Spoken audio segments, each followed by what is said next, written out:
firstborn son. This is the story of their complex relationship. Charles tried to be a more modern parent, but he didn't have the tools because he didn't grow up with them. A shared tragedy defined this father and son. There's this marvellous picture of Harry holding very, very tight to Prince Charles's hand for support. For years, they were close.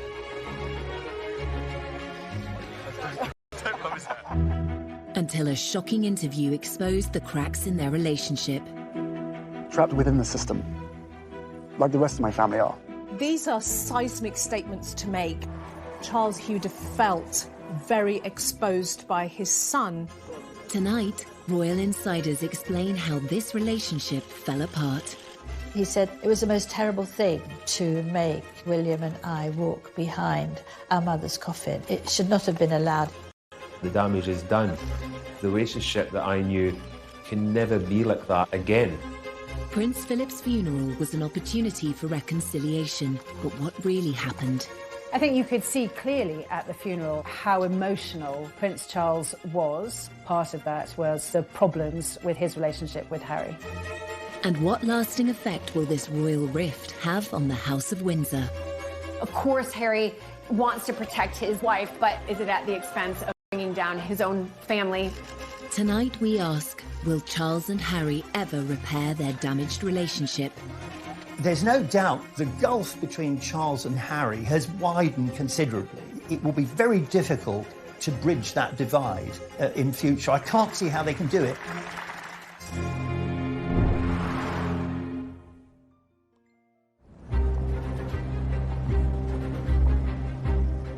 March 2021. The Duke and Duchess of Sussex sit down with Oprah Winfrey for an explosive and revealing interview. It will rock the foundations of the royal family.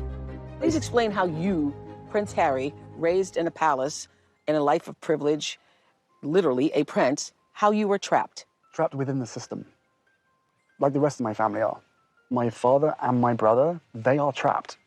Harry's claims exposed the unhappiness of the couple's life behind palace walls. They also revealed the full extent of his estrangement from his family, particularly his father. The person that was really sort of knocked to the ground in that interview with several punches was Prince Charles. 100%. The takeaway from that interview was that there is a real rift, there is real distance, there's real anger. You could see that it was, but at the same time he wanted to. He wanted to get a message through that he has struggled deeply with what's been going on, and there are definite fractures in the relationship. These are seismic statements to make about one's own family members. And I wonder whether, from Charles's point of view, he would have felt very exposed by his son. The Sussexes' interview with Oprah had echoes of another controversial royal interview, which took place in the 1990s, when Prince Charles spoke frankly about the state of his marriage and confessed to cheating on his wife, Princess Diana. Did you try to be faithful and honourable to your wife when you took on the vow of marriage? Yes, absolutely. And you were? Yes.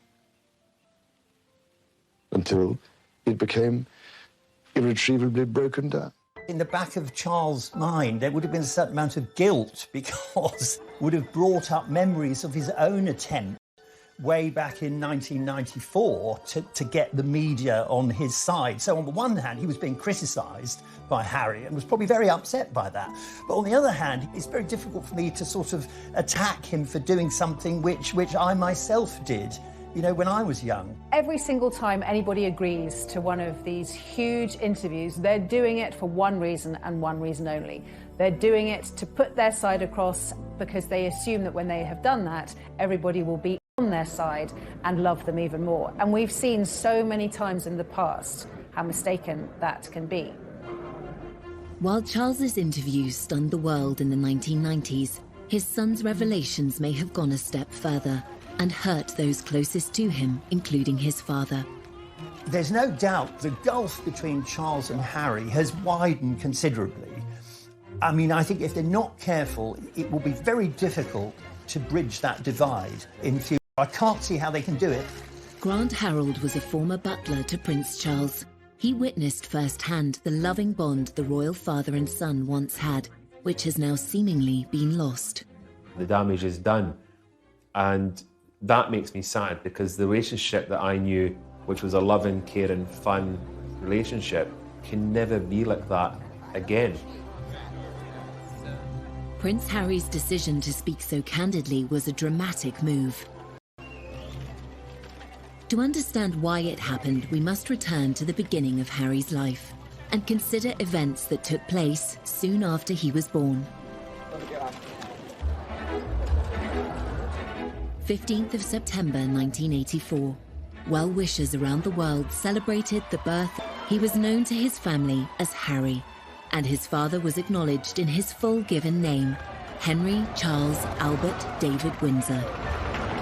At the christening, they were both looking incredibly happy. William was a tearaway, he was running around like mad, but Harry was quiet and peaceful. In public, Charles and Diana were delighted by Harry's arrival, but in private, they're said to have clashed over how to raise their sons. Diana wanted them to experience the real world with a degree of freedom, a concept that Charles may have struggled with. Diana would, take them to what became a favourite with Bill Wyman, the Rolling Stones' Sticky Fingers in Kensington Church Street. The Prince had a slight problem with it, because I remember once when they came back, there was this look of horror across the Prince's face, because he couldn't actually work out why, with a brigade of good chefs at Kensington Palace, Diana would have to take them for a burger. Prince Charles tried hard to be close to his sons, but the formality of his own royal upbringing meant he wasn't the hands-on parent that Diana was. Charles didn't receive any parenting. His parents were away when he was very young. He was left with nannies in that very Victorian way. Granny was christened in this. And although Charles tried to be a more modern parent, he didn't have the tools because he didn't grow up with them. Looks remarkably well despite it. Some say that Charles's reserved parenting style made him a distant presence in Prince Harry's life. Although Charles is very sensitive and very caring, he never really could show it in the same way as Diana.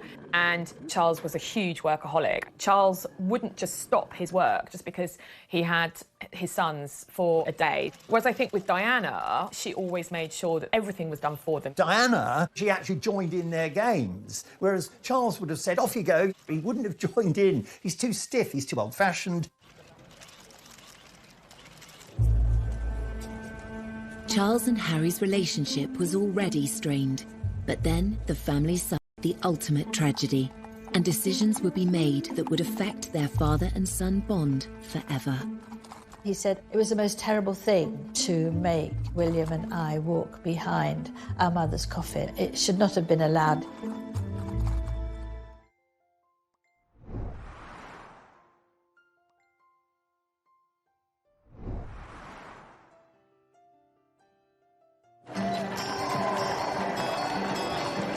When Prince Harry was born, he and his brother William grew up initially in a happy family unit. But there were growing signs of tension between their parents. Diana said that during her pregnancy, but that it all went wrong after Harry was born.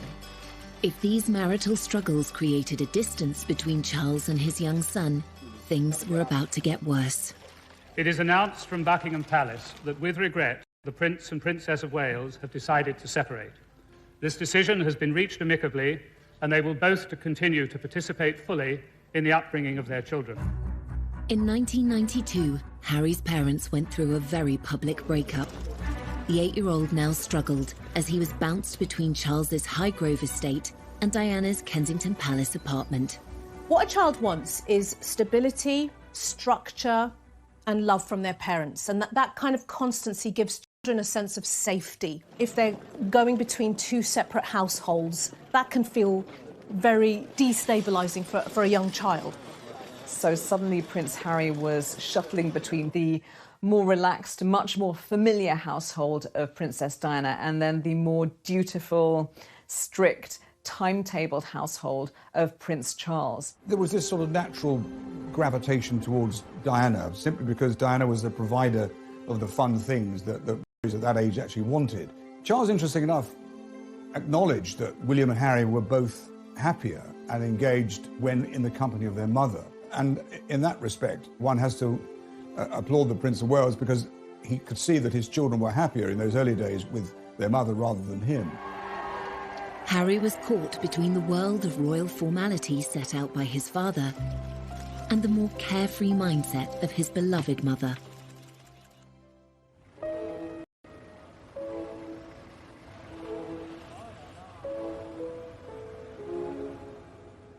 We have reports from Paris that Diana, Princess of Wales, has been killed in a car accident. Prince Harry had been with his father at Balmoral when the news broke of his mother's death in August 1997. Prince Charles tried to offer his young son the support he needed. Charles had this huge responsibility to protect the boys, and there's this marvellous picture of Harry leaning down to look at the notes and the flowers, holding very, very tight to Prince Charles's hand for support. It's a very, very moving moment, I think. In the immediate aftermath of Princess Diana's death, Prince Charles was very protective of his sons. He was determined that William and Harry would be shielded from speculation, from the press, from intrusion, and from people looking at their grief. At the funeral, however, it was a different story on the world. The private mourning of Diana's sons was on full public display. Princess Diana's funeral was one of the, and I say this as someone who was there, it was one of the most extraordinary things, I think, in the last century. It was a sort of maelstrom of grief, of astonishment, public display. And in the middle of all this vast sea of passion and emotion and public mourning was a little boy. What we saw was the boys taking on the duty role. We see them doing their job, walking behind their mother's coffin. It is a deeply personal loss. And then to find yourself in this arena, surrounded by people openly grieving, weeping, throwing flowers, wanting to touch you, robs them of their own private grief. The royal family are very good at knowing what the public want. They're very good at putting on a show. They served up their grief in a ceremonial way that satisfied the millions. Prince Harry must have felt like a fish in a goldfish bowl, being stared at by the entire world, probably at the absolute worst point of his entire life. In later years, the adult Prince Harry would reveal his discomfort about the role he had played. It raised questions about why Prince Charles allowed his sons to be so exposed on such a traumatic day. I went to Kensington Palace and for an interview with Prince Harry, and we were making sort of politish conversation, and he suddenly stopped, was very silent, and then he said, "It was the most terrible thing to make William and I walk behind our mother's coffin. It should not have been allowed." This went worldwide because he'd not really spoken about that before. And looking back on that terrible, tragic day, you realise that he was absolutely right. Clearly, it was a traumatic moment for him. Clearly, it's something he wouldn't make any child do himself. Clearly, he remembers it. So there's always a struggle for Prince Harry, and indeed for Prince William, between how they feel as bereaved sons and what they have to do as public figures. In the years following Diana's death, Charles tried hard to fill the void she left by embracing life as a single parent. Prince Harry's energy and enthusiasm delighted the press and his father, though a request for a closer look at those brightly coloured mini skis. Thing straight after Princess Diana's death is the behaviour and the actions of Prince Charles. He stepped up his parenting game, his parenting skills. He became a very much full-on and hands-on father for those boys. Prince Charles arranged for the Spice Girls to meet Harry, and for a 12-year-old this was beyond exciting. And they were very nice to him, they cuddled him, they had lots of pictures, and he said to his dad afterwards that it's, you know, one of the best days of my life meeting them. So he did try, although he seem to be a bit square, the Spice Girls at the time were all the thing, and he did try and do something that would please Harry and give him a few moments of happiness. Charles made enormous efforts to do a lot more for the boys, to spend more time with them, to go to various events with them, and that was all to the good. I think that worked very well. Following the breakdown of his marriage to Diana, Charles's standing with the public had been at an all-time low. Just a few years later, he was becoming a hit with the world's media. Charles was under so much pressure. He'd been criticised so much through the disintegration of his marriage to Diana. He was very self-consciously promoting this idea of him as being close to the two boys. This was really to try and overturn the earlier image of him as cold and aloof, while Diana was warm and fun. Oh.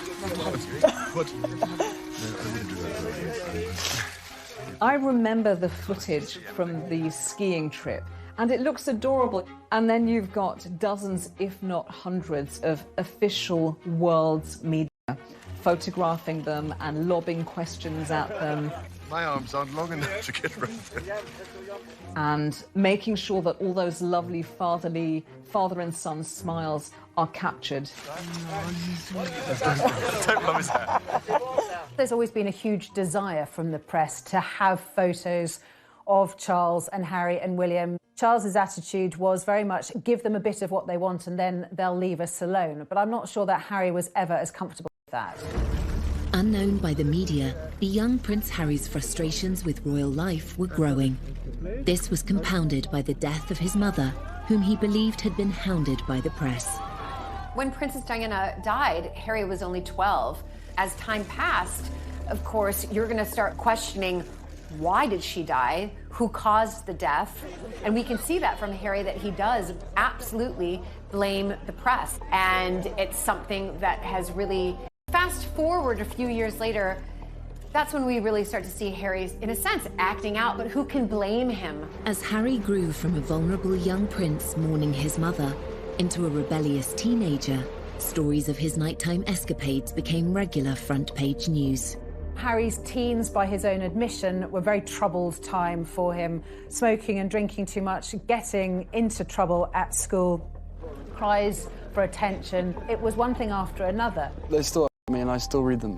Why, I do not know, but I have to read them just for peace of mind, just to know what they've written and to see who wrote it and see who took the photographs, you know, write that down for later. When I was there, it was very much the days of when Harry was kind of called the kind of party prince.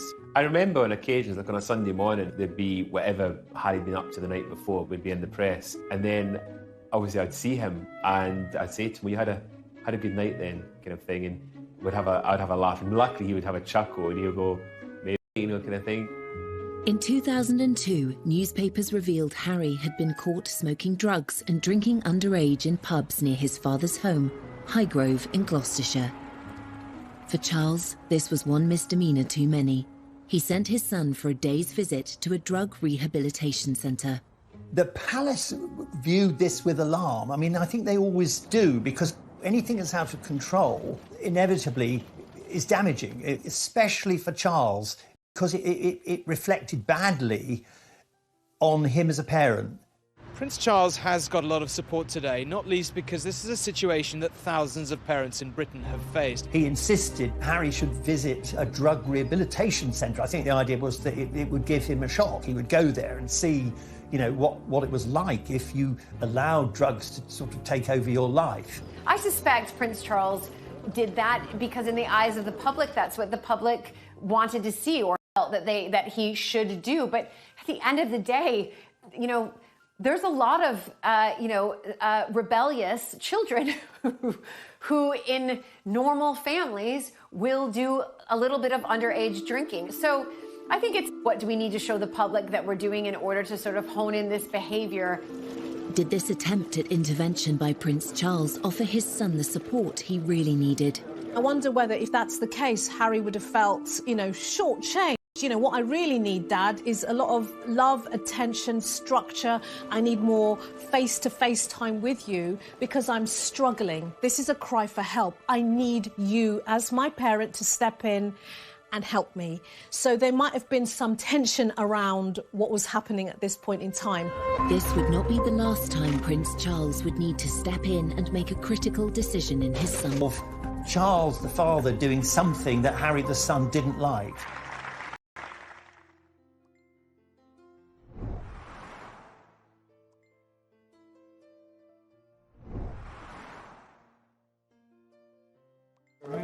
One reason for the decline in the complex father-son relationship between Prince Charles and Harry is the difference in their approach to life and to their royal roles. Both men were shaped by their formative experiences at school. Charles was given a tough, formal education that emphasized duty. He was a sensitive, vulnerable child who was put through this most appalling education to try and toughen him up. From the age of 13, Charles was sent to Gordonston School in northeast Scotland, just as his father had been before him. But the tough regime was ill-suited to the sensitive prince. Prince Charles called it Colditz in kilts, and like a prison sentence. It just wasn't for him. Prince Charles was bullied at school from end to end. He was completely and utterly, solidly miserable for the entirety of his time there. By contrast, Harry's school days at Eton were more sedate. Not as academic as his father, he was certainly more popular. Charles likes book learning. He wants to get the answers to his questions by going to the library and studying. Prince Harry's energy is really the opposite. Prince Harry is not shy and retiring or stiff or staid. He's not crusty or dusty. He is naturally athletic. He's naturally outdoorsy. Harry said that he decided very firmly that he wanted to mix with the bad boys, and he played lots of tricks.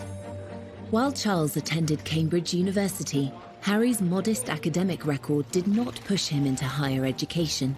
Yet both father and son spent time in the armed forces, developing their sense of duty. Exams never been my favourite, and I always knew that I was going to find it harder than people, but I'm through that now, and finally got hands-on to a job that I absolutely adore. It is still hard work, but I'm better than William, so it's fine. Yeah. Going into the military is actually quite traditional for male members of the royal family. You do your stint in the military. It's a very 18th century idea. Prince Charles and Prince William did their years in the military, but they didn't make it their identity. As heirs to the throne, Charles and William have special roles. Whereas Harry saw in the armed forces an opportunity to create his own identity and purpose. If they said, no, you can't go frontline, then I wouldn't drag my sorry ass through Sandhurst. He could forget about himself as a royal. He could forget about the press intrusion. It was as if his army experience gave him what the colleagues loved him. They barely can even think of him as sort of a prince. He's just Harry to them. He's one of them. Even as Harry's service career thrived, the interest shown by the press was growing intense. His father tried to help. At that point, Harry was third in line to the throne, so a massive target for any enemy to want to take him out. The first time was under absolute secrecy, and Charles was very much involved in that. And he spoke to the MOD, he spoke to the head of the army, and they all came up with this plan to deploy him, but to keep everything secret, so no one knew. When he was deployed to the front line in Helmand in December 2007, even his butler was unaware. When he went to Afghanistan, that was extraordinary. I mean, at that point, I thought we knew where they were. We didn't know. It didn't stay a secret for long. The prince on the front line, Harry on active service in Afghanistan. He's been secretly deployed for 10 weeks, fighting shoulder to shoulder with his fellow soldiers in the war against the Taliban. Prince Harry's return became inevitable as soon as a news blackout of his presence in the country was broken by the foreign press. The Taliban made it clear that they would make extra efforts to either kill or capture the royal prince. For his own protection and for all the soldiers around him, had to fly back very quickly after only 10 weeks, and he was utterly devastated. He was furious. This was the happiest time of his life, the time when he felt he really belonged and was making a difference and was on a career path that suited him and that he could make the most out of and make a real difference. And again, he blamed the press. Every time he's trying to be himself, whether that's as a soldier or a young guy that wants to smoke a joint and hang out with his friends, the press gets onto it, and that's another thing he just can't do. I think that came next to losing his mother, really, that he'd lost what he loved to do and where he loved to be, and what was there left for him. Harry seemed to hold the press responsible for his mother's death and for the curb on his service career. Then he discovered that his father was involved too. Unfortunate for Charles that he was implicated in the decision to recall his son, because it was another example of Charles the father doing something that Harry the son didn't like.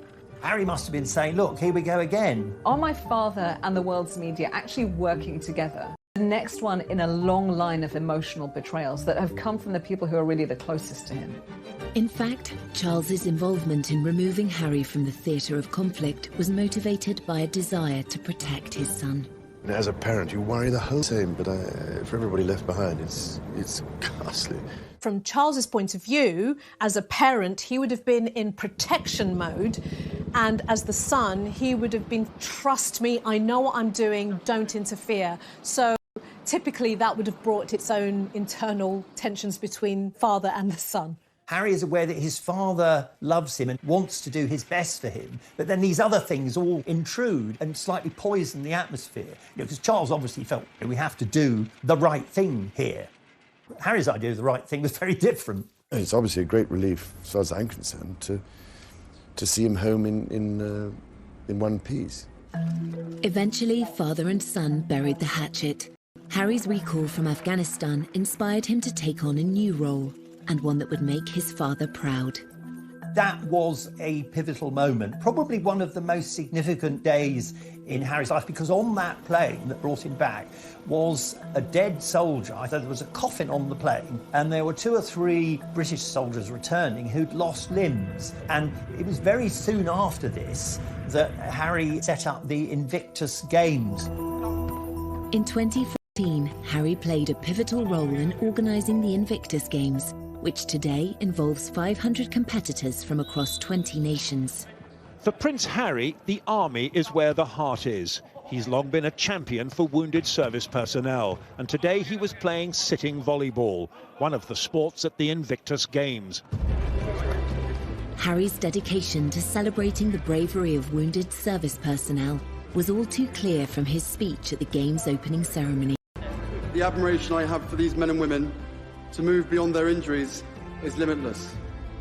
Your stories move, inspire, and humble us.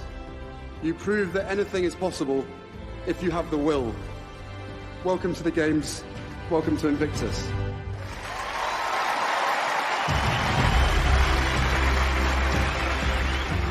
It was to prove a golden period for a now united father and son.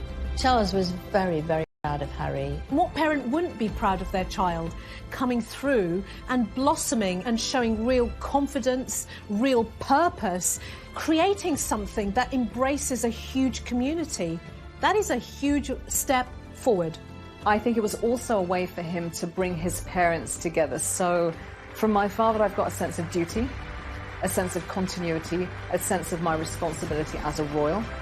I'm not going to be the rebel anymore.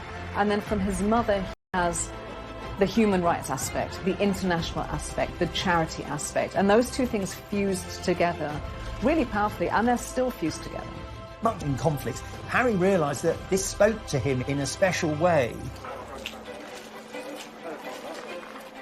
There have been many low points in the relationship between Charles and Harry. The high point, the bit that they will both always remember as a point in time where they came very close. That would be the success of the Invictus Games. I mean, it was almost like, father and son finally found something that would lock them together. With his father's blessing, Harry helped turn the Invictus Games into an international success story, giving a powerful voice to thousands of injured servicemen and women around the world. Harry was now making a positive contribution to the royal family and to wider society. Father and son were now more aligned than ever before, and Harry was soon invited to take on further public duties. Prince Harry was a different type of royal. He was a royal just like his mother, very hands-on. Prince Harry has never wanted to just do the service and the duty that a royal member, must do by simply arriving at an event, giving a speech, waving, and leaving. He wanted to take on more active roles, being very, very hands-on, dancing, hugging. You can't sit there with a stiff upper lip with your crossed arms and not get involved. We knew from the start that these countries were going to be fantastic fun. I've never taken myself too seriously.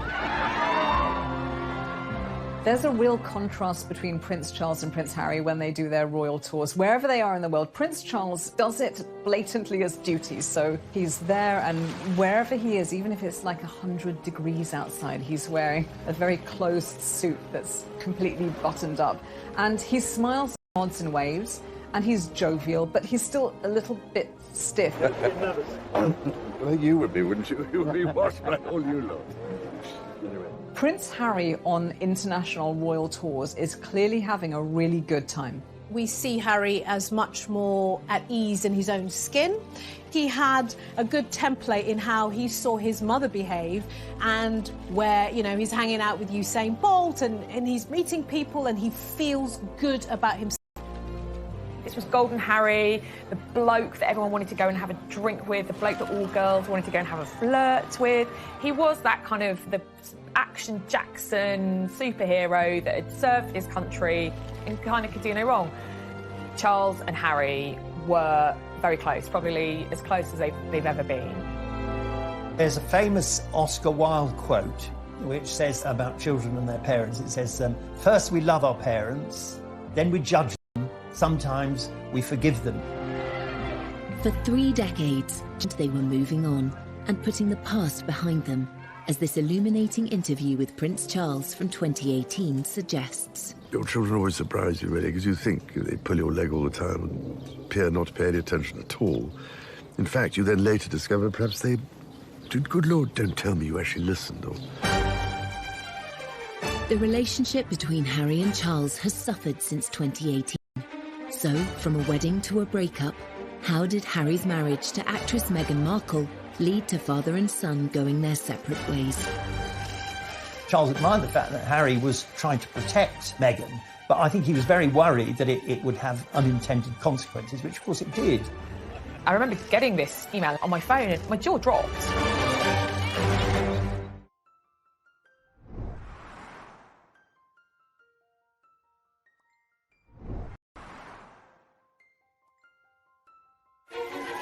Royal history shows that affairs of the heart often clash with responsibilities of the role. In the case of Prince Charles and Prince Harry, adding a love interest to an already complicated father-son relationship had the potential to make matters worse. This is a repeating pattern over generations in the royal family. We've seen it with Charles, Diana and Camilla. That tension between wanting to be the person you love, being in a family business and also being a member of a family. Harry was just 10 years old when his father shocked the world and described the tensions in his marriage to Princess Diana, as well as his own adultery, in a frank TV interview. I have, on the whole, tried, I think, to get it right. I mean, constantly, people scrutinising. So, I mean, I have always tried to get it right, try to do the right thing by everybody. So you can imagine, it's not a very happy or encouraging thing when this sort of business happens. So when his own sons started dating, it seems Charles advised them to choose their ideal partners based on love, rather than any other considerations. Prince Charles believed that, unlike what happened to him, where he was almost forced into a marriage and the wife had to be a virgin, he was determined that Prince Harry Prince William could find someone who they loved and who they wanted to marry. Harry had two big previous relationships before Meghan, so Chelsea Davy and, of course, Cressida Bonas. But while they appeared happy on the arm of the dashing prince, they weren't so keen to become princesses. Chelsea was like, absolutely not. I don't want to be in the public eye. I don't want to be written about in papers. And the same thing with Cressida. We know that both of those girls ended that relationship because they did a member of the royal family. Eventually, Harry did find the love of his life, and royal reporters are still kicking themselves that they didn't spot the signs. It's all very formal, obviously, when you're covering the royals, and there we were in one of the very smart rooms in Buckingham Palace, and Harry came bounding over, saying, "Hi, Em, how are you doing?" We're like, "You're tanned, or is it burnt?" And he said, "Yeah, I know. Africa was amazing. Oh, it was so good." I thought, wow, Harry's in a good mood. Like, I had never seen him quite so animated and quite so happy. And that was about 6 weeks before the news broke that he was dating Meghan Markle. And of course, one of their first dates had been in Botswana. Hey, when did you know she was the one? Very first time we met. Harry and Meghan's romance was embraced by the royal family. In that happy time, there was no sign of any tension between father and son. They welcomed Meghan with open arms. Prince Charles admired the fact she was self-made. Charles, he's slightly obsessed with the idea that somehow you've got to retain the magic of the royal family, but you've got to modernise. And what better way than to welcome a woman who's not only divorced, but American and of mixed race. And I remember the Queen invited both Meghan and Harry to Sandringham, which is a huge thing because couples, unless you were married, you just didn't get invited. They liked her very much, but of course, it didn't take the press long to start writing things about Meghan, to do the sort of things that would make Meghan worry, but also the royal family worry. Newspapers were soon filled with opinion on whether Meghan was a good fit for the royal family. Whilst initially there was a huge amount of admiration and hero worship when Meghan first came on the scene, there were some media outlets that ran some really disgraceful articles with headlines about straight out of Compton or exotic DNA, very old-fashioned opinions, borderline racist opinions. And the trouble is that one article like that is one too many. Meghan, we've discovered, has a very, very thin skin. But we have to remember that Kate did. They used to call her Weighty Katie. She had a terrible time, and Camilla had a dreadful time in people accusing her of causing Diana's death. I know Camilla spoke to her and they had lunch together, tried to help her get used to things and give perhaps some of her own experiences so that she wouldn't feel that she was being targeted. The royal family may have been reassuring Meghan behind the scenes, but it's their standard practice not to complain in public about press treatment. By apparently not speaking up for Meghan, Charles seemed to find himself taking a very different path to Harry.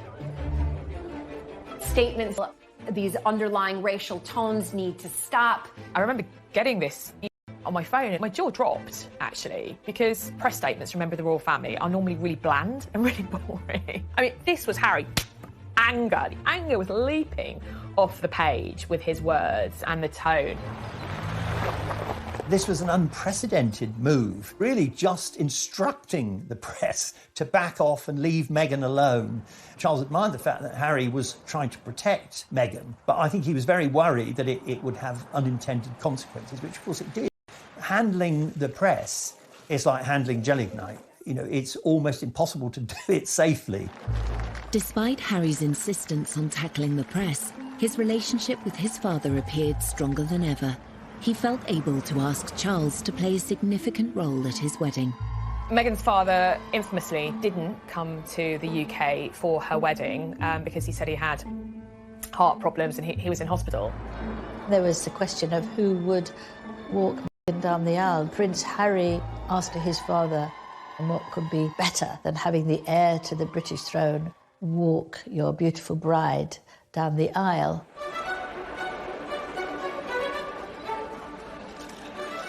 He proffered his arm, she took it. He said, "You look lovely." She said, "Thank you." And they process up to the altar, and there's Harry. And he turns to Charles and he says, "Thanks, Pa." It's such a touching moment between father and son. He's so proud of his soon-to-be wife, but also so proud of his father, literally welcoming Meghan into the royal family in such a kind way.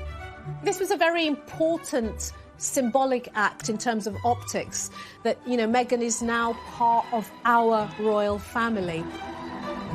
A marriage is when two families come together. It's not when two individuals come together. In this case, it's also when two different mindsets, two different worlds come together. The harmony of that happy wedding would soon be strained by revelations in the press. It immediately took a turn for the worse, with reports coming out that she made Kate cry, how she is demanding and pushy. You've got elements of people within their household quitting. You're almost to the point like, what's true, what's not true, but certainly these can't all be untrue, can they? I personally began to see the wheels coming off. Harry was absolutely furious at the leaks, at what was being written. Everyone who knows anything about the press, the more angry you get, the bigger the story. The only way to do it is simply to ignore the press. And of course, Harry was never going to do that. For Harry, years earlier, as he pointed out in the documentary, Harry and Meghan, An African Journey. And part of any job, like everybody, means putting on a brave face and turning a cheek to a lot of the stuff. But again, for me, and for my wife, you know, of course there's a lot of stuff that hurts, especially when the majority of it's untrue. I will not be bullied into playing a game that killed my mum. So I will always protect my family, and now I have a family to protect. So he's now thinking, oh my God, the curse is coming around again. It's happening again, one generation on. So decades have passed, but nothing's changed. Everything that she went through and what happened to her is incredibly raw every single day, and that's not me being paranoid, that's just me not wanting a repeat of the past. Harry's perception is that his mother wasn't protected. She wasn't safe when she died. She was being pursued by the paparazzi. She didn't have the security detail that she deserved. If only she'd had what she needed, she may have made it. If Harry harboured a belief that Charles could have done more to protect Diana, resentment would certainly have resurfaced when his father chose not to defend Meghan publicly. Harry, he was like, enough is enough. I'm not standing for this anymore. And he also couldn't understand, and indeed she couldn't understand, why members of his family, particularly his father, were not standing up and saying, you know what, this is unacceptable. Father and son may have been at odds, but the famously close relationship between William and Harry still seemed unbreakable. Every year we get closer. The one person on this earth who I can actually really, you know, we can talk about anything and we understand each other and we give each other support. Yet by 2019, even this sibling bond was under strain, and the world had its first hint of another royal rift. We'll always be brothers, we're certainly on different paths at the moment. I will always be there for him, and as I know he'll always be there for me. As brothers, you know, you have good days, you have bad days. We know over the last several years, really since he married Meghan, that the relationship between William and Harry has been very rocky indeed. Prince Harry's determination to defend his wife whilst his father and brother stayed silent seemed to drive a wedge through the family. Protecting his marriage and protecting his wife were his number one priorities. We know that many members of the royal family feel that service and duty to the crown and to the royal family are their number one priorities, and there's a clear difference there. It's sad for me because when I was... And then came a bombshell revelation that would lead to the biggest split in the royal family for 80 years. Can you put up with this? Was it surprising to them? Probably not. Were they happy about it? Definitely not.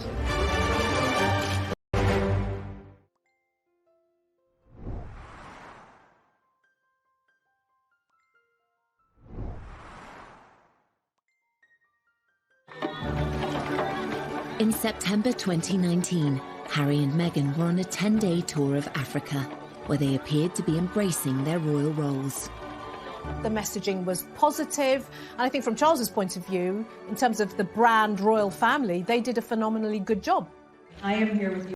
mother, as a wife, as a woman of color, and as your sister. Behind the scenes, Meghan was struggling to cope with the burden of royal life.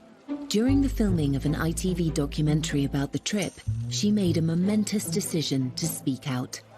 The interview with Tom Bradby was a surprise to everybody, but obviously to the royal family in particular. Perhaps you could just give us an idea of what the last year has been like. It's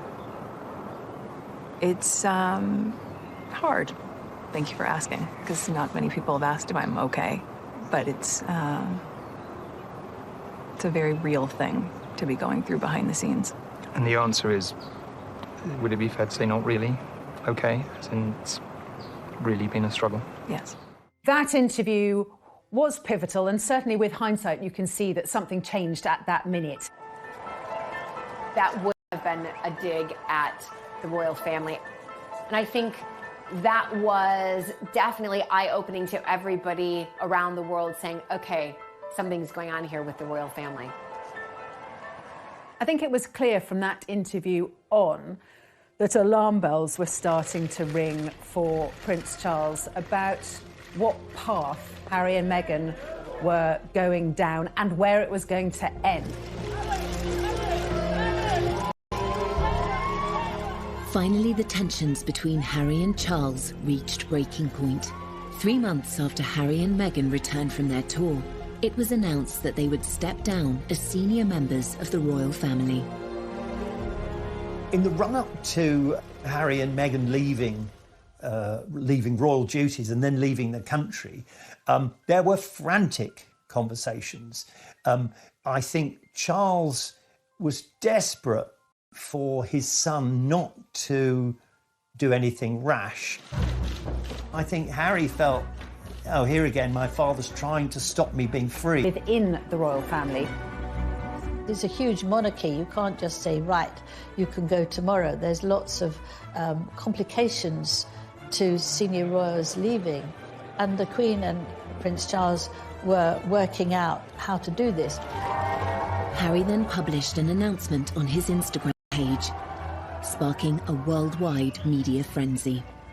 We had Harry announcing, that he wanted to step back, the Queen responding. The Queen shouldn't be responding, it should really be the other way around. Pretty much at every stage, they seemed to jump the gun. They seemed to do things out of order, to not follow proper etiquette. I think ultimately that's how the relationship between Harry and Charles broke down. It is one of the biggest constitutional crises to hit the family, because this suddenly saw a massive breakdown in communication between senior members of the family. It was clear there was something seriously wrong. I think Charles was pretty devastated by the departure for a number of reasons. He'd lost a son, he'd been unable to protect that young couple and keep them within the fold and keep them working for the royal family. Prince Charles had committed himself to a life of royal service, but his son was stepping away from his. Inevitably, this created a further divide between them. The motto is almost duty first and all the other stuff follows.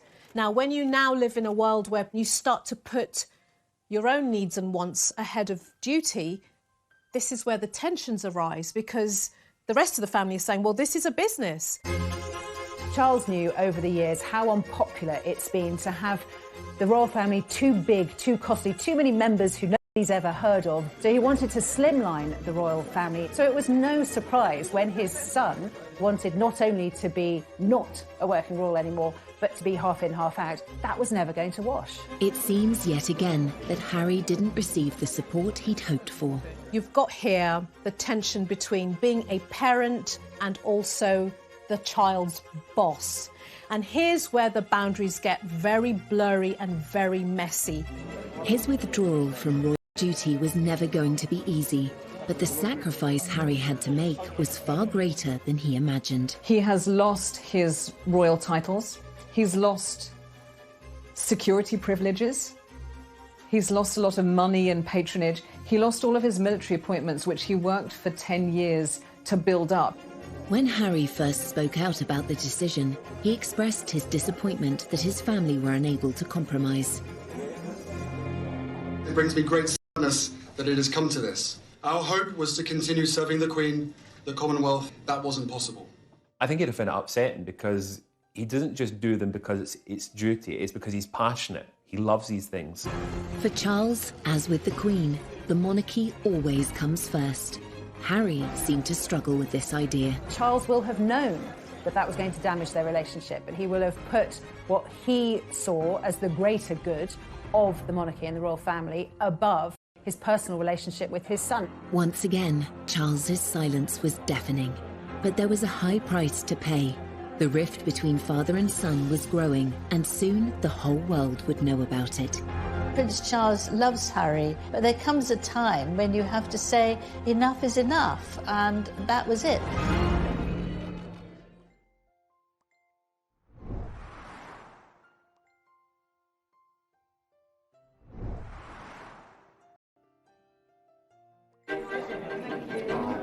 Will you miss Harry and Meghan? In February 2021, nearly a year after Meghan and Harry stepped back from their royal roles, it was announced that their move would be permanent. Weeks later, Harry made the pivotal decision to appear on global television and discuss the issues he has with his father in front of an estimated audience of 60 million. When we were in Canada, I had 3 conversations with my grandmother and 2 conversations with my father before he stopped taking my calls. So you just said that your dad stopped taking your calls. Why did he stop taking your calls? Because I took matters in, by that point, I took matters into my own hands. There was never ever a time when I worked for Prince Charles and William and Harry that I would never be told not to put a phone call through from the boys to their father. But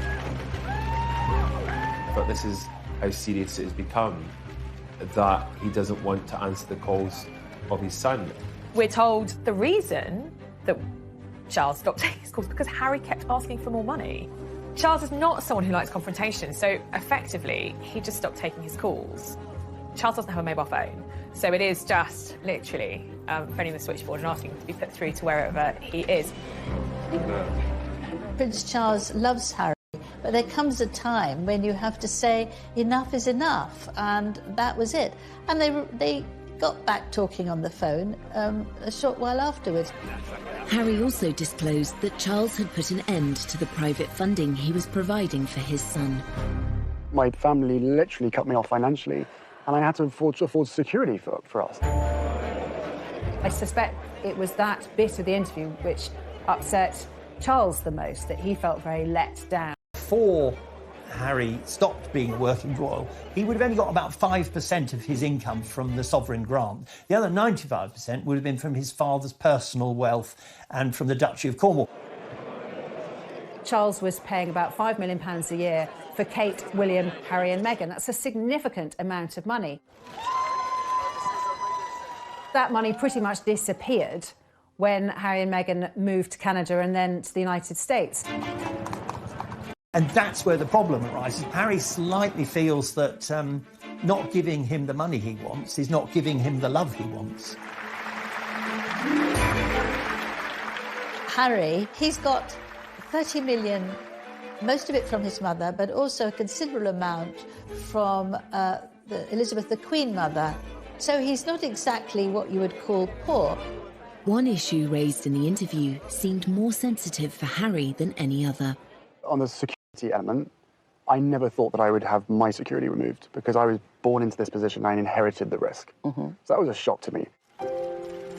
Going back to Diana's death, paying for security will be something that Harry feels passionately about, that they need that security, that without that security their lives are in danger. So you can see how this issue is one of great emotion for Harry. Harry's frustration with his father was clear. Could Charles be doing more for his son? They have stepped down. So I think that to justify, again, Prince Charles paying for that security is difficult. Had they stayed in this country as working members, working senior members of the royal family, we'd be in a completely different situation right now. As father-son rifts go, royal status adds unique complications. The public nature of this feud only makes matters worse. But even after Harry's shocking claims, Charles, again, remained silent. Harry knows very well that the Queen, his grandmother, aged nearly 95, and his father, who has followed in her footsteps, believe in the motto, never complain, never explain. So he would know absolutely that they couldn't come back and say what the truth was, or give even their side of the truth. But we know that in private, he let it be known that he felt very let down by the interview. After the interview, Gayle King, who has become a close friend of Harry and Meghan's, she said on her morning show that Harry had spoken to his father and his brother after the interview, but talks have been unproductive, which I think only really added fuel to the fire. William and Charles thought, whatever.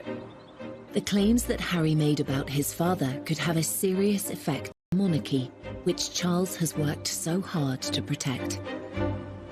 It can be damaging. That's the reality. That interview overnight could have changed the public opinion of the family. Of course, Harry wants to protect his family, his wife and his child and his unborn child, but at what expense? Is it at the expense of bringing down his own family, family that he's known for 36 years? In the midst of his many grievances, Harry made an emotional admission to Oprah Winfrey of his hope for a reconciliation. Of course, I will always love him, but there's a lot of hurt that's happened, and I will continue to make it one of my priorities to try and heal that relationship. With the recent passing of the Duke of Edinburgh, could the shared loss in the family become an opportunity? Before the Duke of Edinburgh's funeral, Harry wrote Charles a letter. Charles is a prolific letter writer and actually prefers letter writing to all other methods of communication. And Harry wrote Charles a letter, I think partly apologising for Oprah, but I think wanting to explain. From Harry and Meghan's point of view, they felt that none of the royal family were listening to them. That was partly one of the reasons they had to literally walk away. And of course, at the Duke of Edinburgh's funeral, that was the first time that William and Charles had seen Harry for an entire year.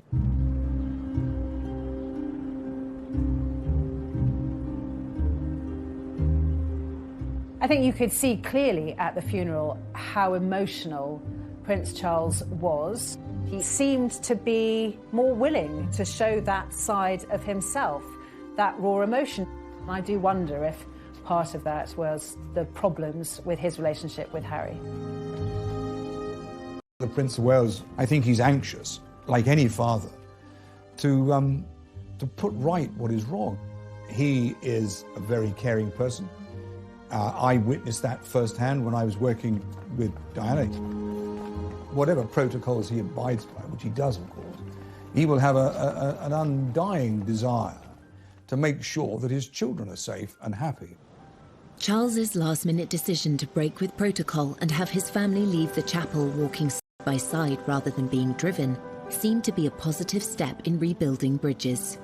I think that this was probably done to try to force some conversation and perhaps repair some of those relationships that we know are not thriving at the moment. We're told Harry and William haven't spoken back up to Windsor Castle, and then the feed cut. And we're told that Charles also spoke to Harry, his younger brother, and to William when they were in the quadrangle of Windsor Castle. But I'm told that, yes, the three of them did talk, and it was kind of baby steps to repairing those fractured relationships. Well, it is often said that funerals are moments of reconciliation, and that is a sight, let's be honest, that many people really wanted to see, not least those in the family themselves. Whether that's just a starting point to fix the relationship will, of course, depend on what happens behind closed doors. After all that's happened, can the bond between Harry and Charles ever be repaired? Emotionally, they seem worlds apart, and I think it's going to take a lot of work from both of them to try and find common ground where they can communicate as father and son. But what I saw from Harry was a lot of deep-rooted pain that may go back quite a long way. There is a need, in a way, to reach the point where Harry forgive Charles for all the turmoil of Harry's early years. And it may be that Harry needs the distance of being in America, not being a royal who works as a royal. He may need that in order to reach the point where he can forgive Charles. Like with any relationship, relationships can be repaired with a lot of hard work.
He would have felt very exposed by his son. The Sussexes' interview with Oprah had echoes of another controversial royal interview, which took place in the 1990s, when Prince Charles spoke frankly about the state of his marriage and confessed to cheating on his wife, Princess Diana. Did you try to be faithful and honourable to your wife when you took on the vow of marriage? Yes, absolutely. And you were? Yes. Until it became irretrievably broken down. In the back of Charles' mind, there would have been a certain amount of guilt because it would have brought up memories of his own attempt way back in 1994 to get the media on his side. So on the one hand, he was being criticised by Harry and was probably very upset by that. But on the other hand, it's very difficult for me to sort of